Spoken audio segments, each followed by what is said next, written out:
Hi friends, welcome back to my channel.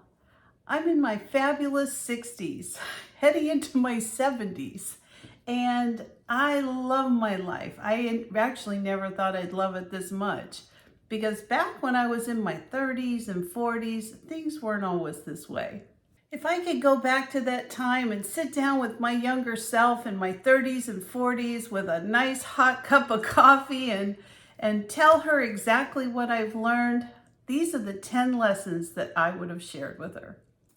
So in my 30s and 40s, I had a lot of uncertainty. There was a lot I was juggling. I had family, I had a full-time job, I had marriage, I had kids, I had soccer practice, I had, sickness, health. I mean, everything you could imagine, what a lot of women and men go through right now in their 30s and 40s. I had all that. I felt extremely stressed, extremely overwhelmed, and very uncertain about the future. But with age comes perspective. And I realized so many of the things that I worried about never came to be. It was just anxiety that I was riddled with for nothing. And I think a lot of it was just having too much on my plate. So number one on my list, and I think probably one of the most important things, is you don't have to please everyone. It's not your job. Back then, I couldn't say no to anything. If I was asked to do something and I was already working till 9:30 or 10 o'clock at night and still in my work clothes, I would take it on. Why? I don't know. I think back on it now and I just felt like I had this need to please everybody and be perfect and make everything right and make everybody happy. And you know what? As much as I'm a mom and a wife and a friend and I was a daughter, a sister, all those different things, it's not my responsibility in life to please everyone and make everyone else happy to the point it makes me, almost physically sick. So one thing I learned as I started to get older was how to say no. Now, you don't have to say no in a mean way. You don't have to be aggressive about it. You can just be honest and say, hey, you know what? I've got too much on my plate right now. I'm going to have to pass. But thanks for asking me. Maybe next time. I mean, there's so many ways you can turn things down in a loving way and not deplete yourself.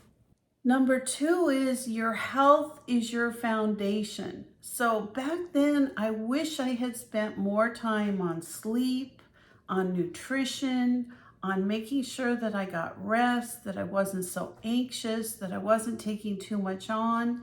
And I didn't. I just pushed, pushed, pushed. I can remember, being in my work clothes after a good, 8-hour day and then an hour driving each way to work, trying to deal with all the issues going on with that, packing lunches for kids, picking them up, dropping them off, going to practices, then making dinner at home, doing dishes. I mean, listening to it now, it just sounds ridiculous. But I did it, and oftentimes I'd be standing over the sink at close to 10 o'clock at night, knowing I had to get up at 4:30 the next morning, doing dishes and scrubbing, still in my work clothes.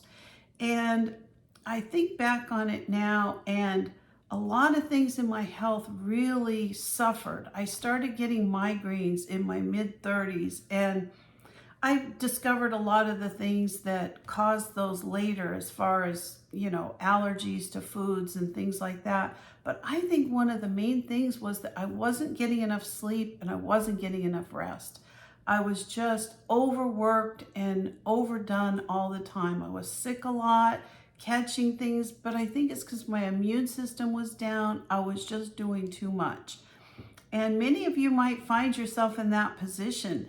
You need to focus on your health. Your 50s will thank you.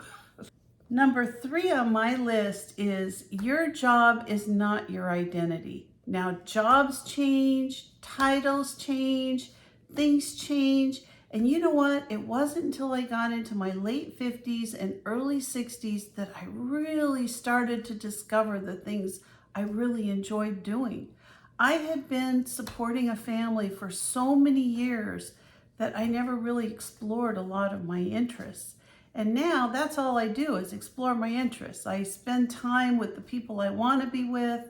I, focus on my hobbies. I do things I enjoy, and it's just such a fuller life. It's so much more fun. And now, granted, you're working full time, taking care of a family, whatever your situation is, you may not be in a position to explore a ton of hobbies and make your life all about having fun, but you can pick one or two things that you enjoy and really help them to bloom. And I just really recommend that you find those things earlier than later, because there's no time like the present. Number 4, friendships evolve, friendships change, and sometimes they don't last forever. And just knowing that and being able to change with the seasons. I mean, some friends you're not going to have for life, some you're going to have for life. And knowing that they evolve and change and come in and out of your life sometimes can be really freeing. So making new friends, keeping old friends, maybe freeing yourself of friends who aren't healthy for you. I don't know. Or maybe things have changed in their life and you are going a different direction. Feel comfortable to live your life the way you want, even when it comes to friendships. Number 5 on my list, perfection is overrated. There's no such thing as a super mom. She's going to be a super tired mom, a super tired employee, a super tired wife, and you're not going to be giving 100% if you're always focused on being perfect. Sometimes, honestly, just doing your best and being average is good enough. You don't have to be perfect, not for anybody. Number 6 on my list is start saving early and invest in yourself. So financial freedom matters, and the sooner that you can start investing in yourself, the better. Now, it doesn't mean that you're going to be able to have thousands of dollars that you put away when you're young. I mean, that's the time when, you're kind of exhausting things, I think. But you know what? Everybody can do something, whether it's just collecting change at the end of your day or, taking advantage of free money at your 401k. Maybe you invest 2%, they give you 2%. That 2% is free money. And, just looking at ways that you can maybe cut back on one thing and take that money and save it for the future. Everybody is going to need that money later on. Eventually, most likely, you're going to end up retiring. You're going to need your money just as much as at retirement as you do when you're younger. And if you could put a plan in place to save money, you're going to be so happy when you're in your 50s, 60s, 70s, and 80s. And another thing is invest in yourself, whether that means therapy or having massages or, just exercising and focusing on what you eat. Investing in yourself is just as important as investing in yourself financially. Number 7 sounds kind of funny, but I do think it's important and needs to be put on our list, and that is to love yourself first. A lot of times I see younger people, and I think I was one of them, putting everybody else ahead of themselves. There's nobody that's going to take care of you better than you can yourself. And oftentimes people are kind of focused on themselves, and you might get completely left out if you don't think of your own needs too. So love yourself. You'll figure it out and you'll appreciate it later. Number 8 on my list, learn to sit with a little bit of discomfort. I mean, not everything has to be a number 1 from the very beginning. I mean, there's an opportunity cost for things. People who go to college or invest in their education or learn a trade, you're oftentimes putting off the things that you really want so that you can complete those things that you want to do. You're giving up so that you can have something better in the future. And sometimes it's just that way with growth. Maybe you're, learning a new trade. Maybe you're just, trying to get yourself dressing better or feeling better or even going to the gym and exercising.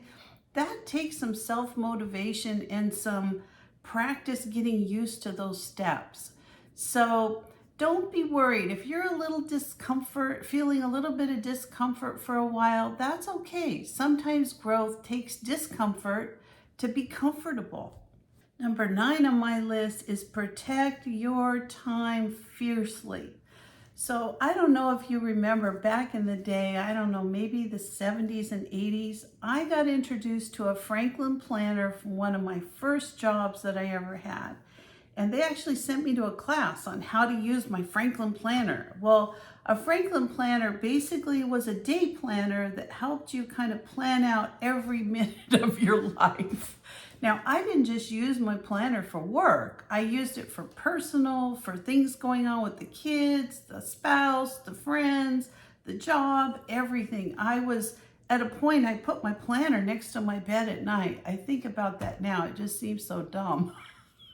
But I did it. And I think because I just had so much I was trying to accomplish every day and trying to be that, person that was trying to be perfect, I just ran myself ragged and I didn't protect my time. I had all these other things going and I just wasn't looking out for myself like I should have.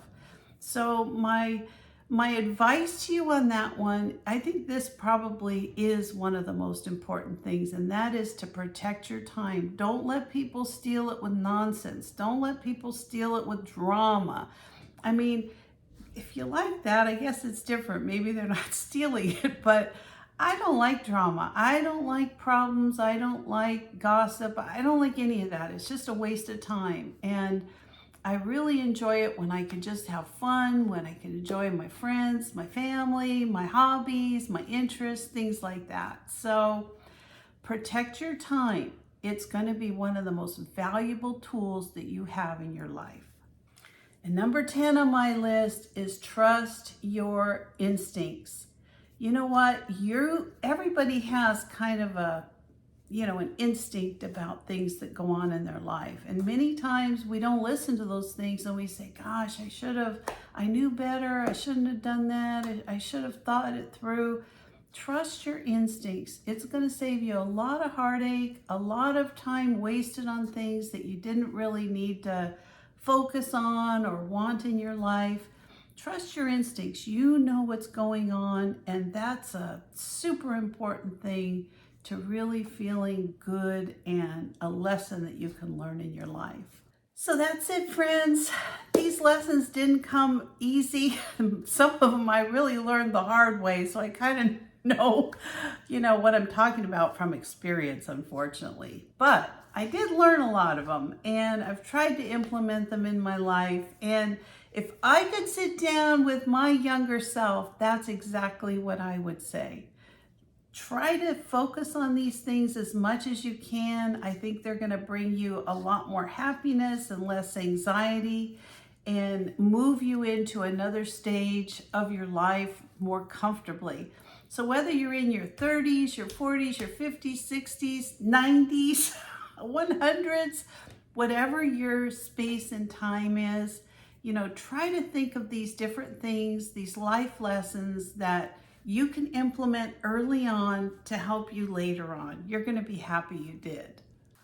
I'd like to hear from you too. Is there a life lesson that you learned that really changed your life? Drop it in the comments below. We all love to hear good ideas from everybody else. It's just a world of sharing anymore. If you found this video helpful, give it a like, share it, or, subscribe if you're not a subscriber. Ring that bell for future notifications, and I'll see you next time. Have a great day, everybody. Bye-bye.